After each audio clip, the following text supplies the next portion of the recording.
अस्सलाम वालेकुम दोस्तों, आप देख रहे हैं यूट्यूब चैनल कशान व्लॉग। आ गए न्यू व्लॉग के अंदर। और आज सुबह दोबारा आ गया हूँ मैं व्लॉग बनाने के लिए। और आज थोड़ी थोड़ी हल्की हल्की धुंध भी है हमारे गांव में, दूर दूर हल्की हल्की धुंध भी है। और आज का माहौल भी आप लोगों को दिखाता हूँ। और फिर से ठंडी हवा चल रही है, धूप वगैरह नहीं निकली, बादल वगैरह भी यहाँ पड़े। तो दिखाता हूँ आप लोगों को आज का माहौल। ये देख सकते हैं दोस्तों, दूर दूर हल्की हल्की धुंध भी है, ये देख सकते हैं। बाकी ये प्यारा सा माहौल है, ये देखें, ये देख सकते हैं आप, ये देख सकते हैं दोस्तों।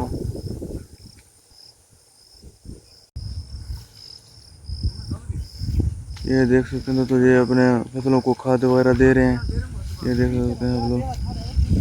तो दोस्तों माहौल आपने देख लिया होगा। आज दूसरा तीसरा दिन है हमारे गांव में और बहुत ही अच्छा मौसम जा रहा है। तीसरा चौथा दिन है।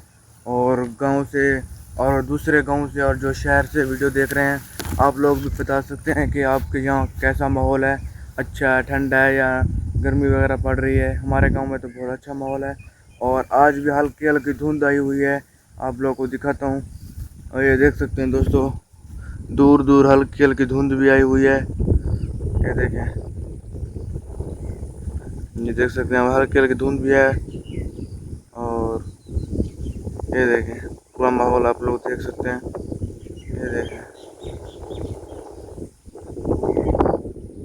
बाकी वीडियो अच्छी लगे चैनल को सब्सक्राइब कर देना और 1000 सब्सक्राइबर करवाना जल्दी से करवा दें। और जो जो भी व्लॉग देख रहे हैं सब्सक्राइब कर दिया करें। और तो दोस्तों आज का माहौल तो आप लोगों ने देख लिया होगा। और अभी व्लॉग को करते हैं एंड और मिलते हैं नेक्स्ट व्लॉग में। और तब तक के लिए चैनल को सब्सक्राइब और लाइक ज़रूर कर दिया करें। तो दोस्तों कमेंट भी किया करें, आप लोगों ने कमेंट कभी नहीं किया तो वीडियो पर कमेंट भी किया करें दोस्तों। और मिलते हैं नेक्स्ट व्लॉग में। अल्लाह हाफ़िज़।